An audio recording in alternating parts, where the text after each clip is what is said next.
ಕಿನ್ನಾಳು ಮೊದಲಿಂದ ಇದು ವಿಜಯನಗರ ಸಾಮ್ರಾಜ್ಯ ಕಾಲದಿಂದ ಇದು ಬಂದದ್ದು ಕಿನ್ನಾಳು. ಇನ್ನೇನಂದರೆ ಇಲ್ಲಿ ಕಿನ್ನಾಳ ಕಲೆ ಈಗ ಭಾಳ ನಶಿಸಿ ಹೋಗ್ತಾ ಇದೆ. ಆಗಿಂದ ಒಂದು ಕಿನ್ನಾಳದೇ ಒಂದು ಕ್ಲಸ್ಟರ್ ಮಾಡ್ಬೇಕು ಅನ್ನೋದು ಭಾಳ ಆಸೆ ಇದೆ ಎಲ್ಲರಿಗೂ ಕೂಡ. ಯಾಕಂದರೆ ಕಿನ್ನಾಳ ಕಲೆ ನಶಿಸಿ ಹೋಗಬಾರ್ದು. ಇದನ್ನು ಮುಂದುವರ್ಸ್ಕೊಂಡು ಹೋಗ್ಬೇಕಂತಂದರೆ ಈಗ ಮೊದಲಾಗೆಲ್ಲ ಒಂದು 60-70 ಮನೆಗಳು ಮಾಡ್ತಾಯಿದ್ರು. ಇವಾಗ ಏನಾಗಿದೆ, ಒಂದು 20 ಮನೆಗಳು ಅಷ್ಟೇ ಇದೆ. ಒಂದು 500-600 ಜನ ದುಡಿಯೋಂಥ ಒಂದು ಕ್ಲಸ್ಟರ್ ಆದರೆ ಇಲ್ಲಿ ಕಿನ್ನಾಳು ಕಲೆಯನ್ನು ಮುಂದುವರ್ಸ್ಕೊಂಡು ಅಂತಾರಾಷ್ಟ್ರೀಯ ಮಟ್ಟಕ್ಕೆ ಜಾಸ್ತಿ ಮಾರ್ಕೆಟ್ ಮಾಡೋಕ್ಕೆ ಅವಕಾಶ ಇದೆ. ಇಲ್ಲಿ ಮಾರ್ಕೆಟ್ಗಳದ್ದು ಸಮಸ್ಯೆ ಇದೆ. ಎಲ್ಲರೂ ಮಾಡ್ತಾರೆ, ಮಾರ್ಕೆಟ್ ಆಗೋದು ಕಡಿಮೆ. ಯಾರಾದರೂ ಬಂದಂಥವ್ರು ಆರ್ಡ್ರ್ ಕೊಟ್ಟು ತೊಗೊಂಡು ಹೋಗೋಂಥವ್ರೇ ಬರಬೇಕು. ಇಲ್ಲಿ ಬರೋರು ಯಾರಂದರೆ ಬೆಂಗಳೂರು ಆ ಕಡೆಯಿಂದನೇ ಬರೋದು ಜಾಸ್ತಿ. ನಮ್ಮ ಕಡೆಯಿಂದ ಬರೋದು ಸ್ವಲ್ಪ ಕಡಿಮೆ. ಆ ಕಡೆಯಿಂದ ಬಂದು ಜನನೇ ಒಯ್ಯೋದು ಜಾಸ್ತಿ ಅಲ್ಲ. ಆ ಕಾರಣದಿಂದ ನಮ್ಮಲ್ಲಿ ಒಂದು ಕೊಪ್ಪಳ ಡಿಸ್ಟಿಕ್ ಇಷ್ಟೆಲ್ಲ ಕಿನ್ನಾಳ ಪ್ರಸಿದ್ಧಿ ಆದರೂ ಇನ್ನೂವರೆಗೂ ಒಂದು ಕೊಪ್ಪಳದಲ್ಲಿ ಒಂದು ಎಂಪೋರಿಯಂ ಕೂಡ ಇಲ್ಲ.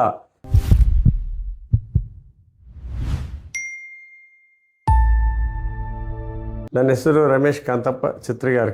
ಕಿನ್ನಾಳು ಮೊದಲಿಂದ ಇದು ವಿಜಯನಗರ ಸಾಮ್ರಾಜ್ಯ ಕಾಲದಿಂದ ಇದು ಬಂದದ್ದು ಕಿನ್ನಾಳು ಊರು. ಆಗಿಂದ ಇಲ್ಲಿ ಹಂಪಿಯಲ್ಲಿ ವಿಜಯನಗರ ಅರಸರು ಯಾವಾಗ ಮೊಘಲರು ದಾಳಿ ಮಾಡಿದಾಗ ಅಲ್ಲಿ ನಮ್ಮ ಮುತ್ತಜ್ಜರು ಅವರೆಲ್ಲರೂ ಹಂಪಿಯಲ್ಲೇ ವಿಜಯನಗರ ಕಾಲದಲ್ಲಿ ಅಲ್ಲಿ ಕೆಲಸ ಮಾಡ್ತಾಯಿದ್ರು. ಆಗಿಂದ ಕೆಲವೊಂದು ಹಂಪಿಯಲ್ಲಿ ಮೇಲೆ ಛತ್ತಿನಿಗೆ ಕಲರ್ ಮಾಡಿದ್ದಾರೆ. ಈಗಾದರೂ ಕೂಡ ಪೇಂಟಿಂಗ್ ಇದೆ, ಕಿನ್ನಾಳದ ಕಲೆನ ಅಂತಾರೆ.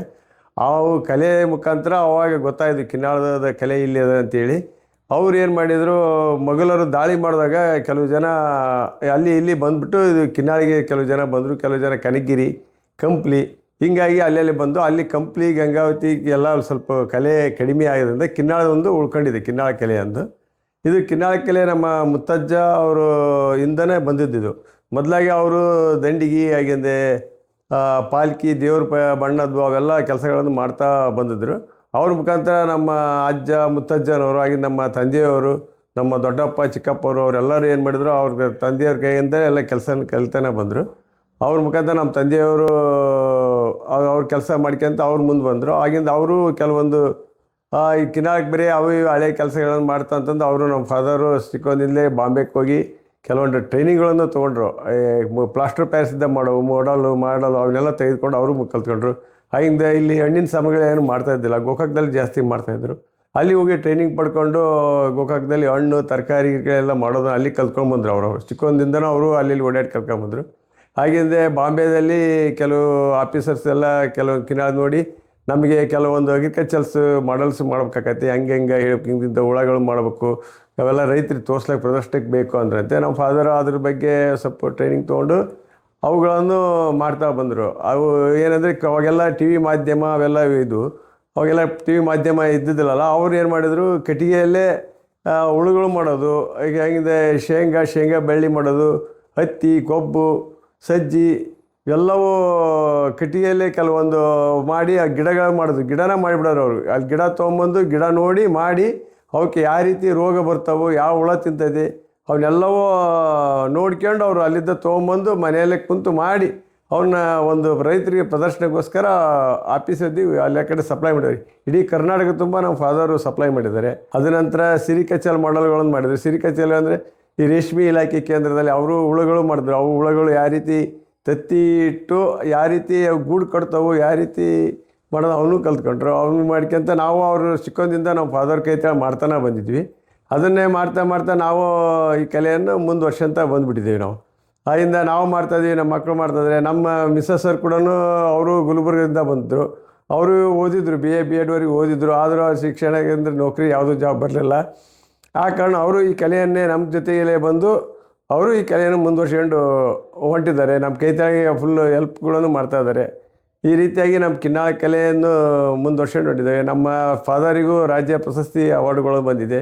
ಇಲ್ಲಿ ಕಿನ್ನಾಳದಲ್ಲಿ ಒಂದು 5-6 ಜನರಿಗೂ ಅವಾರ್ಡ್ಗಳು ಬಂದಿದ್ದಾವೆ. ಹಿಂದೆ ನಾನು ಜಿಲ್ಲಾ ಪಂಚಾಯತಿ ವತಿಯಿಂದ ನಾನು ಚಿಕ್ಕ ವಯಸ್ಸು ಅಂದ್ರೂ ಒಂದು 10 ವರ್ಷ, ಅದು 18 ವರ್ಷ ಆಯ್ತು. ಇವಾಗ ನಾನು 2007-8ರಲ್ಲಿ ನಮ್ಮ ಕಿನ್ನಾಳ ಕಲೆ ಪ್ರದರ್ಶನ ಹಾಕಿ ಸೌತ್ ಏಷ್ಯನ್ ಕಂಟ್ರಿ ಎಕ್ಸಿಬಿಷನಿಗೆ ಕಳಿಸ್ಕೊಟ್ರು ಚೀನಾಕ್ಕೆ. ಅಲ್ಲಿ ಕೂಡ ನಾನು ಕಿನ್ನಾಳ ಕಲೆಯನ್ನು ಪ್ರದರ್ಶನ ಮಾಡಿಕೊಂಡು ಬಂದೆ. ಅಂತಾರಾಷ್ಟ್ರೀಯಲ್ಲಿ ಕೂಡ ಹೋಗಿ ಬಂದಿದ್ದೀನಿ. ಆಗಿಂದ ದೆಹಲಿ ಸೂರಜ್ ಕುಂಡ ಮೇಳ, ಆಗಿಂದ ಪ್ರಗತಿ ಮೈದಾನ, ಆಗಿಂದ FIC ಮಂಡಿ ಹೌಸ್ನಲ್ಲಿ ಕೂಡ ನಾನು ಕಿನ್ನಾಳ ಕಲೆಯನ್ನು ಪ್ರದರ್ಶನ ಮಾಡ್ಕೊತಾನೆ ಬಂದಿದ್ದೀನಿ. ಆಗಿಂದ ಮಡ್ರಾಸು, ಪಾಂಡಿಚೇರಿ, ಗ್ವಾಲಿಯರ್, ಆಗಿಂದ ರಾಜಸ್ಥಾನ, ಅಲ್ಲೆಲ್ಲ ಕೂಡ ನಮ್ಮ ಕಿನ್ನಾಳ ಕಲೆಯನ್ನು ಎಕ್ಸಿಬಿಷನ್ಗೆ ಹೋಗ್ತಾ ನಮ್ಮ ಕಿನ್ನಾಳ ಕಲೆಯನ್ನು ಪ್ರಚಾರ ಮಾಡ್ತಾನೆ ಬಂದಿದ್ದೆ. ನಾವು ಚಿಕ್ಕ ವಯಸ್ಸಿಂದನೂ ನಮ್ಮ ಫಾದರು ಇಂದ ಓಡಾಡ್ತಾ ನನಗೂ ಅದು ಅನುಭವ ಬಂತು. ಈಗಾದರೂ ಕೂಡ ಅದೇ ಅನುಭವದಿಂದನೇ ನಾನು ಎಲ್ಲ ಕಡೆಯಿಂದನೂ ಸ್ವಂತ ಓಡಾಡಿ ನಮ್ಮ ಯಾವುದೇ 7-8 ಸ್ಟೇಟ್ಗಳಲ್ಲಿ ನಾನು ಹೋಗಿ ಬಂದಿದ್ದೇನೆ. ಅಂತಾರಾಷ್ಟ್ರೀಯಲ್ಲಿ ಹೋಗಿ ಬಂದೆ. ಹೀಗಾಗಿ ಗೌರ್ಮೆಂಟಿಂದ ನನಗೆಲ್ಲ ಅನುಕೂಲನೂ ಮಾಡಿದ್ದಾರೆ ಅವಾಗೆಲ್ಲ. ಇನ್ನೇನೆಂದರೆ ಇಲ್ಲಿ ಕಿನ್ನಾಳ ಕಲೆ ಈಗ ಭಾಳ ನಶಿಸಿ ಹೋಗ್ತಾ ಇದೆ. ಆಗಿಂದ ಒಂದು ಕಿನ್ನಾಳದೇ ಒಂದು ಕ್ಲಸ್ಟರ್ ಮಾಡ್ಬೇಕು ಅನ್ನೋದು ಭಾಳ ಆಸೆ ಇದೆ ಎಲ್ಲರಿಗೂ ಕೂಡ. ಯಾಕಂದರೆ ಕಿನ್ನಾಳ ಕಲೆ ನಶಿಸಿ ಹೋಗಬಾರ್ದು. ಇದನ್ನು ಮುಂದುವರ್ಸ್ಕೊಂಡು ಹೋಗ್ಬೇಕಂತಂದರೆ ಈಗ ಮೊದಲಾಗೆಲ್ಲ ಒಂದು 60-70 ಮನೆಗಳು ಮಾಡ್ತಾಯಿದ್ರು. ಇವಾಗ ಏನಾಗಿದೆ, ಒಂದು 20 ಮನೆಗಳು ಅಷ್ಟೇ ಇದೆ, ಜಾಸ್ತಿ ಮಾಡ್ತಾ ಇರಲ್ಲ. ಯಾಕಂದರೆ ಕಲೆ ನಶಿಸಿ ಹೋಗ್ಬಾರ್ದು ಅಂತಂದರೆ ಕೆಲವು ಜನ ಜಾಬ್ಗೆ ಹೋಗ್ತಾರೆ. ಈ ಕಲೆಯಲ್ಲಿ ಏನಪ್ಪ ಏನಿಲ್ಲ ಏನಿದೆ ಅಂತೇಳಿ ಕೆಲವು ಜನ ನೌಕರಿಗೆ ಹೋಗಿಬಿಟ್ಟಿದ್ದಾರೆ, ಕೆಲವು ಇಂಜಿನಿಯರ್ಸ್ ಆಗಿದ್ದಾರೆ, ಹಂಗೆಲ್ಲ ಹೋಗಿಬಿಟ್ಟಿದ್ದಾರೆ. ಹೀಗೆ ಕಲೆಯನ್ನು ಇಂಪ್ರೂವ್ಮೆಂಟ್ ಮಾಡಬೇಕಾದ್ರೆ ಗೋರ್ಮೆಂಟು ಇಲ್ಲೊಂದು ಕಿನ್ನಾಳದಲ್ಲೇ ಒಂದು ಕ್ಲಸ್ಟರ್ ತೆಗಿಬೇಕು. ಕ್ಲಸ್ಟರ್ ತೆಗೆದ್ರಿಂದ ಜಾಸ್ತಿ ನಮ್ಮ ಬೇಡಿಕೆ ಇದೆ, ಆದರೆ ಮಾಡೋರು ಕಡಿಮೆ ಇದ್ದಾರೆ. ಗೊಂಬೆಗಳೆಲ್ಲ ಬೇಡಿಕೆ ಇದೆ, ಎಲ್ಲ ಬರ್ತಾರೆ, ಇಂದೇನು ನಾವು ಮಾಡಿಕೊಡು ಅಂತಾರೆ, ಆಗಲ್ಲ ಅಂತೀರಿ, ಟೈಮ್ ತೊಗೊತೀರ ಅಂತಾರೆ. ಆ ಕಾರಣದಿಂದ ಒಂದು ಕ್ಲಸ್ಟರ್ ಆದರೆ ಕೆಲವು ಜನರಿಗೆ ಉದ್ಯೋಗವೂ ಸಿಗುತ್ತೆ, ನಮ್ಮ ಜನರಿಗೂ ಉದ್ಯೋಗವೂ ಆಗುತ್ತೆ, ಹೊರಬ ಜನರಿಗೂ ಉದ್ಯೋಗ ಸಿಗುತ್ತೆ. ಒಂದು 500-600 ಜನ ದುಡಿಯೋಂಥ ಒಂದು ಕ್ಲಸ್ಟರ್ ಆದರೆ ಇಲ್ಲಿ ಕಿನ್ನಾಳ ಕಲೆಯನ್ನು ಮುಂದುವರ್ಸ್ಕೊಂತ ಅಂತಾರಾಷ್ಟ್ರೀಯ ಮಟ್ಟಕ್ಕೆ ಜಾಸ್ತಿ ಮಾರ್ಕೆಟ್ ಮಾಡೋಕ್ಕೆ ಅವಕಾಶ ಇದೆ. ಇಲ್ಲಿ ಮಾರ್ಕೆಟ್ಗಳದ್ದು ಸಮಸ್ಯೆ ಇದೆ.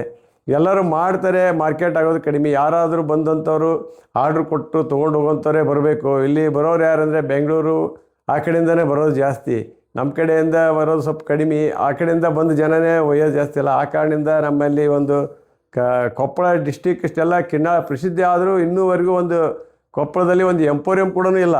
ಬರ್ತಾರೆ, DC ಅವರು ಬರ್ತಾರೆ, ಎಲ್ಲರೂ ಬರ್ತಾರೆ, ಮಿನಿಸ್ಟ್ರು ಬರ್ತಾರೆ, ಎಲ್ಲರೂ ಬರ್ತಾರೆ, ನೋಡ್ತಾರೆ, ಹೋಗ್ತಾರೆ. ಆದರೆ ಯಾವುದೇ ರೀತಿಯಿಂದ ಹೇಳ್ತಾರೆ ಮುಂದೆ, ಇಲ್ಲಪ್ಪ ಹಿಂಗೆ ಮಾಡ್ತೀನಿ, ನಿಮ್ಮ ಸವಲತ್ತು ಕೊಡ್ತೀವಿ ಹೇಳ್ತಾರೆ, ಹೋಗ್ಬಿಡ್ತಾರೆ. ಇಲ್ಲಿ ಕಾವೇರಿ ನಿಗಮ ಅಂತೇಳಿ ಕರ್ನಾಟಕ ನಿಗಮದ ಇದೆ, ನಮ್ಮದು ಇದೆ. ಇಲ್ಲಿ ಕಾವೇರಿ ಅವರು ದತ್ತಕ್ಕೆ ತೊಗೊಂಡ್ಬಿಟ್ಟಿದ್ದಾರೆ, ಎಂಪೋರಿಯಂ ಇದೆ. ಅವರು ಇದು ಕಿನ್ನಾಳ ಗ್ರಾಮವನ್ನು ದತ್ತಕ್ಕೆ ತೊಗೊಂಡು, ಅಂದರೆ ಇದು ಕಲೆಯನ್ನು ಮುಂದುವರ್ಸ್ಕೊಂಡೋಕೆ ಅವರು ಕನಿಷ್ಠ ಒಂದು 40-50 ವರ್ಷಗಳಂತನೂ ಅವ್ರ ಎಂಡವರೇ ಇರೋದು. ಇಲ್ಲಿ ಒಂದು 7 ಎಕರೆ ಜಮೀನು ತೊಗೊಂಡು ಇಲ್ಲೆಲ್ಲ ಅವ್ರ ಮನೆಯಲ್ಲೇ ಇದೆ. ನಾವು ಅವ್ರ ಆಶ್ರಯದಲ್ಲಿ ಇದ್ದೇವೆ, ಕಾವೇರಿ ನಿವಾಸದಲ್ಲೇ ಇದ್ದೀವಿ ನಾವು. ಬಟ್ ಈ 30 ವರ್ಷಗಳಾದರೂ ನಮ್ಮ ಇನ್ನೂವರೆಗೂ ಹಕ್ಕುಪತ್ರಗಳಿಲ್ಲ. ಇದ್ರ ಮೇಲೆ ಲೋನ್ಗಳನ್ನು ಕಟ್ಟಿದ್ದೇವೆ ಮೊನ್ನೆ. ಯಾಕೆಂದರೆ ಲೋನು ಕಡಿಮೆ ಇದೆ, ನೀವೇನಾರು ಮಾಡಿ ನಿಗಮದಿಂದ ಸ್ವಲ್ಪ ಬಡ ಜನ ಇರೋದ್ರಿಂದ ಕಟ್ಟೋಕ್ಕಾಗಲಾರ ಪ್ರಾಬ್ಲಮಿಂದ ಕಟ್ಟಿದ್ದಿಲ್ಲ. ಅದು ನೀವೊಂದು 14-15 ಲಕ್ಷ ರೂಪಾಯಿ, ಟೋಟಲಿ 60 ಮನೆಗೆ ಒಂದು 14-15 ಲಕ್ಷ ರೂಪಾಯಿ ಇತ್ತು. ನೀವೇನಾದರೂ ಒಂದು ಮನ್ನಾ ಮಾಡಿರಿ ಅಂತ ನಾವು ಲೋಕಾಯುಕ್ತರಿಗೆ ಎಲ್ಲರ ಕಡೆಯೊಂದು ಚರ್ಚೆ ಮಾಡಿ ಎಲ್ಲ ಮಾಡಿದ್ವಿ. ಬಟ್ ಇದು ಮನ್ನಾ ಏನು ಆಗಲಿಲ್ಲ. ಆದರೂ ಒಂದು 35 ಜನ ದುಡ್ಡನ್ನು ಹೇಳಿ ಕಟ್ಟಿಸಿದ್ದೇವೆ. ಇನ್ನೂವರೆಗೂ ನಮಗೆ ಹಕ್ಕುಪತ್ರ ಕೊಟ್ಟಿಲ್ಲ, ರಿಜಿಸ್ಟ್ರೇಷನ್ಗೂ ವಿಳಂಬ ಮಾಡ್ತಾ ಇದ್ದಾರೆ. ಅಂದರೆ ಇದು ಗೋರ್ಮೆಂಟು ಎಲ್ಪ್ ಮಾಡುತ್ತೆ, ಸ್ವಲ್ಪಟ್ಟಿ ಮಾಡಿ ಮತ್ತೆ ಸರ್ಕೊಂಡೇ ಬಿಡ್ತಾರೆ, ಯಾವುದೂ ಮುಂದುವರಿಯೋಕ್ಕೆ ಬಿಡಲ್ಲ. ಕ್ಲಸ್ಟರ್ ಕೂಡ ನಾವು ಓಡಾಡಿದ್ದೇವೆ, ಕೇಂದ್ರ ಮಟ್ಟಿಗೂ ಓಡಾಡಿ ಇದನ್ನು ಒಂದು ಮಾಡ್ಬೇಕಂತೇಳಿ ಅವರು ಕೂಡ ಒಂದು ಎಸ್ಟಿಮೇಟ್ ಮಾಡಿದರು. ಗ್ರಾಮ ಪಂಚಾಯತಿದ್ದು ಜಾಗ ಕೂಡ ಕೊಡಿಸಿದ್ರು. ಆದರೆ ಅದು ಅಷ್ಟಕ್ಕೆ ನಿಂತ್ಕೊಂಡ್ಬಿಟ್ಟಿದೆ, ಸೀಮಿತವಾಗಿ ಅಲ್ಲೇ ನಿಂತ್ಕೊಂಡ್ಬಿಟ್ಟಿದೆ. ಅದು ಮುಂದುವರಿತಾರಲ್ಲ, ಎಲ್ಲ ಆಫೀಸರ್ಸ್ ಬರ್ತಾರೆ, ಮಾಡೋಣ ಅಂತ ಹೇಳ್ತಾರೆ. ಬಂದಾಗ ಕಲೆ ನೋಡ್ತಾರೆ, ಗಾಬರಿ ಆಗ್ತಾರೆ, ಇಷ್ಟು ಚೆನ್ನಾಗಿದೆ ಯಾಕೆ ಇದು ಅಂತ ಹೇಳ್ತಾರೆ. ಬಟ್ ನಮಗೆ ಪ್ರಶಂಸೆ ಇರುತ್ತೆ, ಮುಂದೆ ಸಿಗೋದಲ್ಲ. ಅದಕ್ಕೆ ಈಗ ಕೆಲವು ಜನರಿಗೆ ಸಿಗುತ್ತೆ, ಕೆಲವು ಜನರಿಗೆ ಸಿಗಲ್ಲಲ್ಲ. ನಮಗೆ ಏನಂದರೆ ಕಿನ್ನಾಳ ಎಲ್ಲ ಜನನೂ ಉದ್ಧಾರ ಆಗ್ಬೇಕಂತಂದರೆ ಒಂದು ಕ್ಲಸ್ಟರ್ ಆಗಬೇಕು. ಯಾಕಂದ್ರೆ ಬಡವರು ಕೆಲವರು ಮುಂದುವರಿಯೋಕ್ಕಾಗಲ್ಲ. ಕೆಲವು ಜನ ಮುಂದುವರಿತಾರೆ, ಕಲೆಯಲ್ಲಿ ಯಾರು ಮುಂದುವರಿಬೇಕು ಅವ್ರು ಅಷ್ಟೇ ಮುಂದುವರಿತಾರೆ, ಅವರು ಮುಂದೆ ಜಗ್ಗಕ್ಕೊಂಡು ಹೋಗಲ್ಲ. ಇವು ಕ್ಲಸ್ಟರ್ ಆದರೆ ಎಲ್ಲರನ್ನೂ ಜಗ್ಕೊಂಡು ಹೋಗೋಕ್ಕಾಗುತ್ತೆ. ಆಫೀಸಲ್ಲಿ ಕಂಟ್ರೋಲ್ ಬರುತ್ತೆ. ಹಾಗಿಂದ ಅವರು ಮಾರ್ಕೆಟಿಗೆ ಗೊತ್ತಿರುತ್ತೆ, ಅವರು ಅಂತಾರಾಷ್ಟ್ರೀಯಲ್ಲಿ ಎಲ್ಲೆಲ್ಲಿ ಮಾರ್ಕೆಟ್ ಮಾಡಬೇಕು, ಎಲ್ಲೆಲ್ಲಿ ಅನ್ನೋದು ಎಲ್ಲ ಗೊತ್ತಾಗುತ್ತೆ. ಇಲ್ಲಿ ಎಲ್ಲರೂ ಒಂದು ಕ್ಲಸ್ಟರ್ ಮಾಡಿದರೆ ಮಾರ್ಕೆಟಿಂಗ್ ಆಗುತ್ತೆ. ಆಗಿನ ನಮ್ಮ ಹೆಚ್ಚಿನ ಜನರಿಗೆ ಉದ್ಯೋಗದ ಸಮಸ್ಯೆ ಇದ್ದಿದ್ರು ಉದ್ಯೋಗನ ನಿರ್ವಹಣೆ ಆಗುತ್ತೆ. ಕನಿಷ್ಠ ಒಂದು ಕ್ಲಸ್ಟರ್ ಮಾಡಿದರೆ ಒಂದು 500-600 ಜನರು ಉದ್ಯೋಗ ಸಿಗುತ್ತೆ. ಇಲ್ಲಿ ಬಾನಾಪುರದಲ್ಲಿ ಮಾಡಿದ್ದಾರೆ ಕ್ಲಸ್ಟರ್ ಕೂಡ, 400 ಎಕರೆ ಜಮೀನು ತೊಗೊಂಡು ಮಾಡಿದ್ದಾರೆ. ಬಟ್ ಅದು ನಮ್ಮ ಕಿನ್ನಾಳ ಕಲೆಗೆ ಯಾವುದೂ ಯೂಸ್ ಇಲ್ಲ. ಅವರೆಲ್ಲ ಫೈಬರ್ಸು ಆಗಿಂದ ಪ್ಲಾಸ್ಟಿಕ್ ಐಟಮ್ಸ್ಗಳೆಲ್ಲ ಮಾಡಬೇಕು ಅಂತ ಹೇಳ್ತಾರೆ. ಇದು ಹೆಸರಿರೋದು ಕಿನ್ನಾಳ ಅಂತಲೇ ಹೇಳ್ತಾರೆ. ಅಲ್ಲಿ ಕಿನ್ನಾಳದ ಕಲೆ ಮುಂದುವರ್ಸೋಕ್ಕಂತ ಮಾಡಿದ್ದಾರೆ ಅಂತಾರೆ. ಬಟ್ ಅಲ್ಲಿ ನಮ್ಮ ಕಿನ್ನಾಳ ಕಲೆಯನ್ನು ಯಾವುದೂ ಯೂಸ್ ಇಲ್ಲ. ಆಗಿದ್ದು ಕಿನ್ನಾಳದವ್ರು ಯಾರೂ ವರ್ಕರ್ಸ್ ಯಾರೂ ಹೋಗಿಲ್ಲ. ನಾವು ಅಲ್ಲಿ ಪ್ರಯತ್ನ ಮಾಡಿದ್ವಿ, ನಮ್ಮ ಕಿನ್ನಾಳ ಜನರನ್ನು ತೊಗೊಳ್ರಿ, ನೀವು ಇದು ಮಾಡಿರಿ ಅಂತೇಳಿ. ಬಟ್ ಅವರು ಯಾವುದೇ ರೀತಿಯಿಂದ ಪ್ರೋತ್ಸಾಹ ಕೊಡಲಿಲ್ಲ. ಬಂದರು, ಸ್ಟಾರ್ಟಿಂಗ್ ಬಂದರು, ನೋಡಿದರು, ಎಲ್ಲ ಮಾಡಿದರು, ಇದ್ರ ಹೆಸರು ಕಿನ್ನಾಳ ಹೆಸರಲ್ಲಿ ಮುಖಾಂತರನೇ ಮಾಡಿದರು. ಬಟ್ ನಮಗೆ ಅದು ಯಾವುದೇ ರೀತಿಯಿಂದ ಯೂಸ್ ಇಲ್ಲ. ಅಲ್ಲಿ ಆಗೋ ಬದಲು ನಮ್ಮ ಕಿನ್ನಾಳ ಗ್ರಾಮದಲ್ಲೇ ಕಿನ್ನಾಳ ಊರ ಹೆಸರು ಇಂಪ್ರೂವ್ಮೆಂಟ್ ಆಗುತ್ತೆ, ಅದರಿಂದ 3 ಹೆಸರು ಇದು ಬರುತ್ತೆ. ಅದು ಇಲ್ಲೇ ಒಂದು ಸಣ್ಣ ಪ್ರಮಾಣದಾಗ ಆದರೂ ಚಿಂತಿಲ್ಲ, ಒಂದು ಕ್ಲಸ್ಟರ್ ಮಾಡ್ಬೇಕಂತೇಳಿ ಗೋರ್ಮೆಂಟ್ ಕೂಡ ನಾನು ವಿನಂತಿಯನ್ನು ಮಾಡ್ತೀನಿ. ಈ ರೀತಿ ನಮ್ಮ ಕಿನ್ನಾಳ ಕಲೆ ಜೀವನ ಇದೆ. ಈಗ ಚನ್ನಪಟ್ಟಣದ್ದು ಅಂದ್ರೆ ಇಡೀ ಕರ್ನಾಟಕ ಫೇಮಸ್ ಆಗಿದೆ. ಕಿನ್ನಾಳಕ್ ಬಂದ್ರೆ ಐಟಮ್ಗಳು ಜಲ್ದಿ ಸಿಗಂಗಿಲ್ಲ, ಆರ್ಡರ್ ಕೊಟ್ರೆ ಮಾತ್ರ ಸಿಗತ್ತೆ ಅಂತ ಹೇಳ್ತಾರೆ ಬೇರೆ. ಹೌದು. ಈಗ ಚನ್ನಪಟ್ಟಣದಾಗ ಹಂಗತ್ತೆ ಅಂಗಡಿ ಇಟ್ಕೊಂಡು ಮಾರ್ತಿದ್ದಾರೆ, ನೀವು ಕೊಪ್ಪಳದಾಗ ಮಾರ್ಬೋದು, ಅಥವಾ ನಿಮಗೆ ಏನೇನ್ ಸಮಸ್ಯೆ ಆಗತ್ತವು ಡಿಮ್ಯಾಂಡ್ ಇದೆ ಅಂದ್ರೂ ಯಾಕೆ ಇಲ್ಲಿ ಜನ ಕೆಲಸ ಮಾಡಕ್ ಆಗ್ತಿಲ್ಲ, ಏನ್ ಸಮಸ್ಯೆ ಇಲ್ಲ? ಇಲ್ಲಿ ಚನ್ನಪಟ್ಟಣದ ಹೆಂಗಂದರೆ ಚನ್ನಪಟ್ಟಣದ ಐಟಮ್ ಏನಾಗ್ತದೆ, ಟರ್ನಿಂಗ್ ವರ್ಕ್ ಎಲ್ಲ ಮಿಷಿನರಿಯಲ್ಲಿ ವರ್ಕ್ ಆಗಿಬಿಡುತ್ತೆ. ಇದು ನಮ್ಮದು ಕಿನ್ನಾಳದ ಆಗಲ್ಲ. ಕಿನ್ನಾಳದಂದರೆ ಕೈ ಹ್ಯಾಂಡ್ ವರ್ಕ್, ಇದು ಪೂರ್ಣ ಹ್ಯಾಂಡ್ ವರ್ಕಿಂದ ಹಾಕು. ಮಿಷನ್ ಕೂಡ ಈಗ ಮಾಡಿದ್ದಾರೆ, ಈಗೆಲ್ಲ ಮಿಷನ್ ಕೂಡ ಕೆಲವು ಜನ ಹಾಕಿದ್ದಾರೆ, CNG ಮಿಷನ್. ಬಟ್ ಕಿನ್ನಾಳ ಕಲೆ ಮಿಷನ್ನಲ್ಲೇ ಮಾಡಿದರೆ ಕಿನ್ನಾಳ ಕಲೆ ಆಗೋದಿಲ್ಲ, ಅದೆಲ್ಲ ಮಿಷನ್ ವರ್ಕ್ ಅಂತಲೇ ಆಗುತ್ತೆ. ಬಟ್ ಕಿನ್ನಾಳ ಕಲೆಯಿಂದ ಕೈಯಿಂದ ಮಾಡ್ತಿದ್ದೀವಲ್ಲ, ಅದು ಚೆನ್ನಾಗಿರುತ್ತೆ. ಬಟ್ ಕಿನ್ನಾಳ ಕಲೆ ಯಾಕೆ ಲೇಟ್ ಆಗುತ್ತೆ ಅಂದರೆ ಇದು ಹ್ಯಾಂಡ್ ವರ್ಕು. ಐದು ಒಂದು ಗೊಂಬೆ ಮಾಡೋಕ್ಕಾರೆ ಬಿಸಿಲು ಬೇಕು, ನಮಗೆಲ್ಲ ಒಣಗಬೇಕಾಗ್ತದೆ, ಅದು ಪ್ರೊಸೀಜರ್ ಇರ್ತದೆ, ಆ ಪ್ರಕಾರ ನಾವು ಮಾಡಬೇಕಾಗತ್ತೆ. ಹಾಗಿಂದ ಈಗ ಕಿನ್ನಾಳದಲ್ಲಿ ಮಾಡೋರು ಕಡಿಮೆ ಇದೆ ಅಂದರೆ ಎಲ್ಪರ್ಸ್ ಸಿಗೋದಿಲ್ಲ. ಎಲ್ಪರ್ಸ್ ಸಿಗೋಲ್ಲ ಅಂತಂದರೆ ಎಲ್ಪರ್ಸ್ ಯಾಕಂತಂದ್ರೆ ಇದೇನಪ್ಪ ಇಷ್ಟೆಲ್ಲ ಗೊಂಬೆ ಮಾಡ್ತೀರಾ, ಇವು ನಮಗೆ ಗಿಟ್ಟೋದಿಲ್ಲ ಅಂತೇಳಿ ಚೆನ್ನಾಗಿ ಬಿಟ್ಬಿಡ್ತಾರೆ. ಅವಾಗ ಪ್ರೊಸೆಸ್ ಲಾಂಗ್ ಇರುತ್ತಲ್ಲ, ಅದಕ್ಕೆ ಹಿಂಗಾಗಿ ಲೇಟ್ ಆಗ್ತೀವಿ. ಒಂದು ಗೊಂಬೆ ಮಾಡೋಕ್ಕಾರೆ 1 ತಿಂಗಳ 2 ತಿಂಗಳವರೆಗೂ ನಮಗೆ ಆಗ್ತದೆ. ಹಂಗಾಗಿ ನಾವು ಲೇಟ್ ಆಗ್ತದೆ. ಹಂಗೆ ವರ್ಕರ್ಸ್ ಸಿಗೋದಿಲ್ಲ, ಅದಕ್ಕೆ ವರ್ಕರ್ಸ್ ತೊಗೋಬೇಕಾದ್ರೆ ನಮ್ಮ ಕ್ಯಾಸ್ಟ್ನರೇ ನಾವು ಮಾಡ್ತಾಯಿದ್ದೀವಿ. ಇಲ್ಲಿ ನಮ್ದು ಏನಂತಂದರೆ ಎಲ್ಲ ಜನನೂ ಕಲಿಸ್ಬೇಕಂತಂದರೆ ಅದಕ್ಕೆಲ್ಲ ಟ್ರೈನಿಂಗ್ಸ್ ಕೊಡೋಕ್ಕಾಗತ್ತೆ. ಐದು ಅವ್ರಿಗೂ ಕೂಡ ಒಂದು ಕ್ಲಸ್ಟರ್ ಥರ ಆದರೆ ಅದು ಟ್ರೈನಿಂಗ್ ಕೂಡ ಆಗುತ್ತೆ. ಯಾಕೆ ಕಲಿತಾರೆ, ಬರ್ತಾರೆ ಟ್ರೈನಿಂಗ್ನ ಏನು ಮಾಡ್ತಾರೆ, ಎಲ್ಲ ಜನ ಟ್ರೈನಿಂಗ್ ಕೊಡ್ತೀವಿ ನಾವು, ಇಲ್ಲನಲ್ಲ. ಟ್ರೈನಿಂಗ್ ಮಾಡ್ತಾರೆ, ಯಾರೂ ಮಾಡೋದಿಲ್ಲ, ದುಡ್ಡಿಗೋಸ್ಕರ ಬರ್ತಾರೆ, 3 ತಿಂಗಳು ಟ್ರೈನಿಂಗ್ ಮಾಡ್ತಾರೆ, ಹೋಗ್ಬಿಡ್ತಾರೆ. ಬಟ್ ಅದು ಮುಂದುವರ್ಸ್ಕೊಂಡೋಕೆ ಹೋಗಲ್ಲ. ಮುಂದುವರ್ಸ್ಕೊಂಡು ಹೋಗೋದು ಗೌರ್ಮೆಂಟ್ ಹೆಲ್ಪ್ ಸಿಗೋಲ್ಲ.